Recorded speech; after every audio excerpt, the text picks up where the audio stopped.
তো আমরা এখন পাকুয়াতে রয়েছি, আর এখান থেকে আমাদের যাওয়ার কথা ছিল অদিতি, কিন্তু ওখানে এখন ঢুকবো না। এখন যাচ্ছি আমরা আমার দাদার দোকানে, মানে সামনে 12 মাইলে একটা দাদার দোকান খুলেছে, নতুন চায়ের দোকান, যেখানে তোমরা 20+ ভ্যারাইটির চা পাবে। অনেকদিন পর ভিডিও বানাতে এসেছি, আর প্রতিদিনই ভাবি যে ভিডিও বানাতে যাব, কিন্তু একটা প্রবলেম হয়ে যায় যে এখন বৃষ্টি বর্ষার সিজন চলে এসেছে, জানোই তো, প্রতিদিন মেঘলা হচ্ছে, বৃষ্টি হচ্ছে, আর মেঘ দেখে প্রতিদিন ভিডিও করতে যাই না। তারপরে আবার একটা চুতিয়ার পাল্লায় পরে কয়েকদিন থেকে ভিডিও বানাতে যেতে পারছি না। তো যাই হোক, আজকে অনেক দিন পর আমরা ভিডিও বানাতে এসেছি, আর এটা হচ্ছে আমাদের গ্রাম আহিল, দেখতেই পাচ্ছ। তো যাই হোক, অনেক দিন পর ভিডিও বানাতে এসেছি। সব কিছু তো আস্তে আস্তে মানে ভুলেই গেছি, প্রায় কত দিন হয়ে গেছে ভাই, 10-11 দিন মনে হয়ে গেছে যে ভিডিও বানাই না। আর এখন কথা না বলতে বলতে না ভাই, মানে কথা বাড়াচ্ছে না। আর তোমাদেরকে আজকে নিয়ে যাচ্ছি আমরা পাকুয়ার দিকে, মানে অনেক দিন পর যেহেতু ভিডিও বানাতে এসেছি, তো ভালো কাজে তো আসিনি, এসছি আজকে একটু খাওয়া দাওয়া করতে, ঘুরতে তো প্রতিদিনই আসি, কিন্তু হচ্ছে যে ভিডিওটা সব দিনে হয় না। কারণ কি ভাই, প্রত্যেক দিন এমন টাইমে যাই না। আজকে তো একটু তাও আগে আগে যাচ্ছি, অন্য দিন এর থেকেও পরে যাই, কিন্তু এরকম টাইমে অন্য দিনে একটু বেলা থাকে, যার জন্য ভালো দেখাও যায় একটু। আর আজকে একটু মেঘলা টাইপের, পুরো অন্ধকার হয়ে আসছে। এই যে দেখো মাঠ, এই মাঠে আমরা এত খেলাধুলা করতে আগে আসতাম, আর এত রোদ থাকতো, রোদের মধ্যে গামছা মুড়ি দিয়ে আমরা মানে এখানে খেলাধুলা করতাম, পুরো সারা দিন ক্রিকেট খেলা হতো। আর এখন তো আসাও হয় না রোদের ঘাপানে, এত পরিমাণে রোদ। এরকমভাবে যদি রাস্তার পাশে ছাগল গরু থাকে না, তাহলে এইসব রাস্তা একদম পুরো, মানে রাস্তা না, একদম পুরো রিস্কি জায়গা। ভাবতেই পারবে না যে কোন দিক দিয়ে ছাগলের বাচ্চা, গরুর বাচ্চা। মেন ভয় তো হচ্ছে ছাগলের বাচ্চা থেকে গরুর বাচ্চা, কারণ কি গরুর বাচ্চা একটু গাড়ি ঘোড়া দেখলে বেশি দৌড়াদৌড়ি করে। আর আমি নিজে 2-3 থেকে 4 বার গরু বাছুরের সঙ্গে অ্যাক্সিডেন্ট হয়েছি। তো আমার জীবনে ভাই যদি বড় কোনো অ্যাক্সিডেন্ট থাকে না, সেটা হচ্ছে এই গরু বাছুরের সঙ্গে অ্যাক্সিডেন্ট, একদম পুরো খতরনাক লেভেলে হয়েছিল, তাও আবার এই রোডেই। তাও অনেক দিন আগে, তখন আমি অনেকটা ছোটো ছিলাম, আর তখন নতুন বাইক চালানো শিখেছিলাম। তারপর থেকে আমি ভেবেছিলাম যে ওইটাই আমার, হয়তো শুনেছিলাম যে নতুন বাইক ধরলে হয়তো প্রথমবার একবার অ্যাক্সিডেন্ট হয়, আর ওটাই আমার ছিল প্রথম অ্যাক্সিডেন্ট। তারপরে সেরকমভাবে আর কোনো দিন হয়নি। তো ভগবানের কৃপায় যাতে নাই হোক। এই দেখো, এইগুলো ধান, এখন সমস্ত ধান এখন কেটে তুলে নেওয়া হবে। দেখতে পাচ্ছি এগুলো হচ্ছে কিষান, যারা এখন সমস্ত ধান কেটে উঠাচ্ছে। আর এগুলো এখন যত তাড়াতাড়ি পারবে তত তাড়াতাড়ি উঠানো দরকার, কারণ কি আর কদিন পর আসছে পুরো ভয়ঙ্কর বন্যা। ওই বন্যাতে কত মানুষের ধান তলিয়ে যায় ঠিক নেই। বাপরে, এদিকে দেখো কত ধান, সব এগুলো ধান তুলে এখন মানে আর কি সমস্ত মানুষ ঘরে তুলছে। কারণ কি সবাই, এখানকার মানুষ সবাই জানে যে আর কিছুদিন পর এখানে থাকলে হয়তো বন্যায় তলিয়ে যেতে পারে। আর বন্যা তো আর বেশি দিন নেই, খুব তাড়াতাড়ি বন্যা চলে আসবে। আর বন্যা আসলেই যত মানে এইসব ফসলের টেনশন। এখান দিয়ে দেখছো ট্রাক্টর যেতে একদম পুরো ট্রাক্টরের কাদায় একদম রাস্তাটা এক সাইড পুরো খারাপ হয়ে গেছে। আর এখান থেকে নিচেও একটা রাস্তা আছে, এখান থেকে হয়তো ট্রাক্টরগুলো আসছে, ওই যে দেখো নিচ দিয়ে। এইসব ট্রাক্টর থেকেই মাটি চুটি, এই যে যখন এই যে যেরকম এই পাশে এখন হয়ে যাচ্ছে, ওই পাশটা ভালো। আর কালকে এখানে এত ছাবড়ি ড্যান্স হচ্ছিল না, হ্যাঁ 1 নম্বর ব্রিজে কালকে মেলা লেগে গেছিলো। কারণ কি কয়টা ইনস্টাগ্রাম ইনফ্লুয়েন্সার এসছিল, ওরা নাচা কোথা করছে রোডের মধ্যে দিয়ে, আর একদম যত মানুষজন ছিল সব ওখানে দাঁড়িয়ে একদম পুরো ভিড়। দেখো বস্তাগুলো দেখো কত সুন্দর, লাইন দিয়ে দাঁড়ানো আছে। আর এখান দিয়েও সেই সেম জিনিস, ধান নাড়া ছিল, এগুলো এখন গোছাচ্ছে। তো বেলা না এখন প্রায় শেষের দিকে, আর একটুখানি বেলা আছে। তবে যত দূর দেখানো যাচ্ছে তত দূরই দেখানোর চেষ্টা করব। আর এখান দিয়েও দেখো, ওয়াও কত ধান। এখানকার মানুষজন সব রোডেই নাড়ে কেন আমি সেটা জানি না, হয়তো এনাদের বাড়িতে রোদ যায় না, তো অন্য কোনো কারণ হতে পারে, কিন্তু রোডে নাড়া তো ঠিক না উপর দিয়ে ভাই, এটা হাইওয়ে।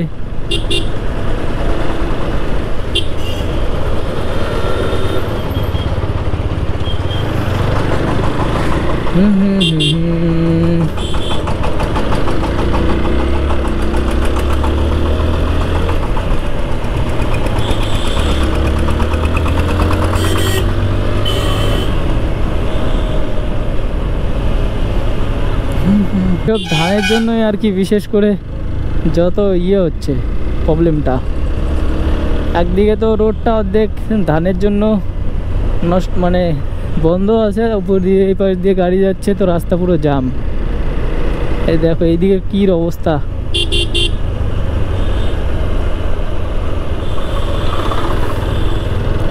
পুরো রাস্তাটাই ধানে একদম পুরো। এইদিকে তো দুপাশে দেখো,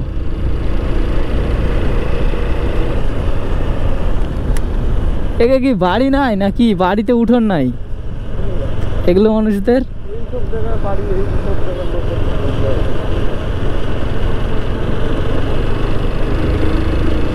তো যাই হোক, কোনো একটা মজবুরির কারণে রোডে হয়তো নেড়েছে ধান ফান, কারণ কি কেউ বাড়িতে উঠোন থাকলে কেন এখানে নাড়তে যাবে, নিশ্চয় আছে কোনো মজবুরি যার জন্য নেড়েছে। কিন্তু এটা ভাই একটু রিস্কি জায়গা, মানে দুদিক দিয়ে গাড়ি আসলে ভাই জায়গায় থাকে না।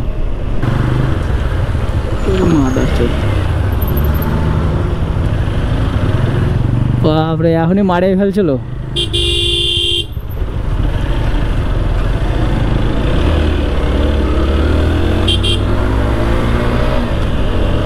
গাইস, তো এখনই তো আমরা মরেই যেতাম ভাই, লরিটা এমনভাবে কাট মেরেছে না, পুরো জীবন এখানেই শেষ।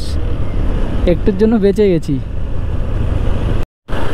তো আমরা এখন পাকুয়াতে রয়েছি, আর এখান থেকে আমাদের যাওয়ার কথা ছিল অদিতি, কিন্তু ওখানে এখন ঢুকবো না, এখন যাচ্ছি আমরা আমার দাদার দোকানে। মানে সামনে 12 মাইলে একটা দাদার দোকান খুলেছে, নতুন চায়ের দোকান, যেখানে তোমরা 20+ ভ্যারাইটির চা পাবে সব সময়। 25, তো 25+ ভ্যারাইটির চা পাবে, আর তার সঙ্গে আরও বিভিন্ন ধরনের ভাজা পোড়া জিনিস থাকছে, যেগুলো আর কি পাকোড়া, চপ, সিঙ্গাড়া, এসব জিনিস। আরও অন্য আরও জিনিস আছে যেগুলো আমি মনে করো ভালো করে জানি না, আর সেদিন আমার ভালো করে শোনাও হয়নি। তো এই দোকানে আর কি যাচ্ছি, তোমরা চাইলে তোমরাও আসতে পারো। তো পাকুয়ার থেকে সোজা 12 মাইলে যাবে, আর তারপরে সামনে গিয়ে আমরা দেখাচ্ছি সামনে রাস্তা। তো এখান থেকে আর কি 3.5 কিলোমিটারের মতন, মানে 3 কিলোমিটারের মতন, যেখানে আসলে তোমরা না একটু আড্ডা মারতে পারবে, আর জায়গাটা একটু ফাঁকা জায়গা, যেখানে তোমরা অনেকক্ষণ টাইম কাটাতে পারবে, বন্ধু বান্ধবের সঙ্গে আড্ডা মারতে পারবে, বেশ ভালো জায়গা। যারা যারা পাকুয়ার থেকে দেখছো আশপাশে, আমি তো বলবো একবার হলেও ভাই এই দোকানে একবার আসো, দেখে যাও দাদার দোকানটা। আর চাও একদম খুবই সুন্দর, একবার খেলে একদম মন মুগ্ধ হয়ে যাবে। তো চলো, এখান থেকে এখন আগে যেতে হবে আমাদের 12 মাইলে, তারপর সামনে রাস্তা দেখাচ্ছি। তো আমরা এখন চলে এসেছি, যে দেখতেই পাচ্ছ বোর্ডে 12 মাইল। আর বাপরে, কুত্তাটা লেজই নেই।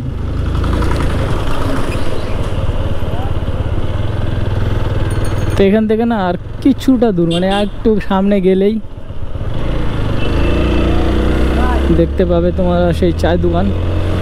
চলো, এখান থেকে সোজা যাবো, আর এখান থেকে দেখাই যাচ্ছে দোকানটা, দেখতেই পাচ্ছ।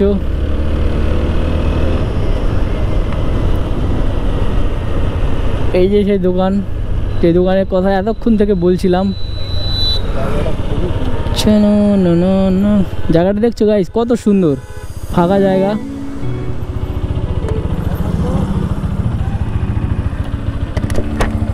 দেখতে পাচ্ছ দোকানটার বাইরে থেকে কতটা সুন্দর সাজিয়েছে।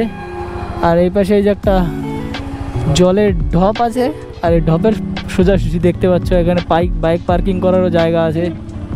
আর দোকানটার নাম তোমাদেরকে ভুলে গেছি, চলো একটু সামনে গিয়ে দেখাচ্ছি।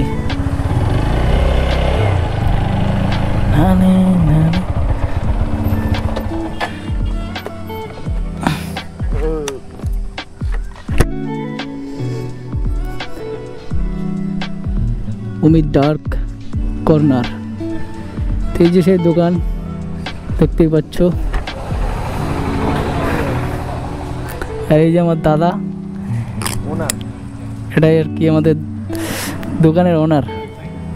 তো এই দোকানে সমস্ত মানুষ আসো, এখানে একবার হলেও এসে দেখে যাও কতটা সুন্দর চা। তো গাইস আমরা চলে এসেছি, দেখতে পাচ্ছ সেই দাদার চায়ের দোকান, আর এই যে সেই রোড, এই রোড থেকে আর এখানে কি কি পাওয়া যায় না পাওয়া যায় সব তোমাদের দোকানের ওনারের কাছ থেকে শুনতে পাবে। চলো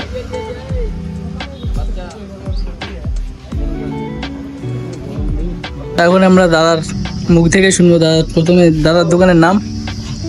দোকানের নাম হচ্ছে Amit's dark corner, the dark corner of tea. এই এখানে দেখতে পাচ্ছ এখানে মেনু রয়েছে, এগুলো সব কয়টা কিন্তু চা তোমরা পেয়ে যাবে। তাও একবার দাদার মুখ থেকে শুনতে চাই দাদার চাগুলোর নাম। এখানে তো ভাই অনেক রকমের চা পাওয়া যায়, নানা করে মশলা চায়, রয়্যাল কেসেরিয়ান, অমিত স্পেশাল, চকলেট চায়, পান চায়, রোজ চায়, পুদিনা চায়, Mumbai special, Chennai special, Punjab special. Green টির মধ্যে অনেক কালেকশন হয়েছে, আয়ুর্বেদিক বলতে গেলে স্কিন গ্লো হার্বাল, অনেক অনেক ভ্যারাইটি দাদা। পরবর্তীকালে যদি ভালো ফিডব্যাক পাই তাহলে আরো বাড়ানোর ইচ্ছা আছে।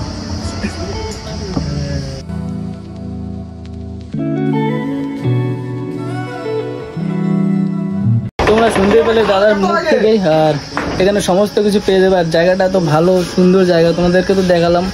তোমরা আসো একবার, এসে এখানে ভিজিট করে যাও, খেয়ে যাও চা, খুবই সুন্দর চা।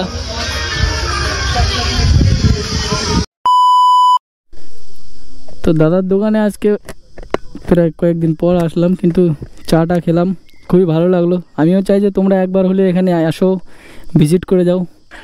দাদার মুখ থেকে তো শুনতে পেলে কত ধরনের চা, আমার তো মুখে উচ্চারণও হবে না। তো এখান থেকে আমরা এখন বেরোচ্ছি। আর 12 মাইলের একটু সামনে দোকানটা। 12 মাইল থেকে মানে পাকুড় থেকে এদিকে মালদার দিকে যেতে ডান দিকে পড়বে, তোমরা এসে একবার ভিজিট করে দিও। আর ভিডিওটা যদি ভালো লাগে অবশ্যই লাইক কমেন্ট শেয়ার করে দিও একদম পুরো দাবাকে। তো দেখা হচ্ছে নেক্সট ব্লগে।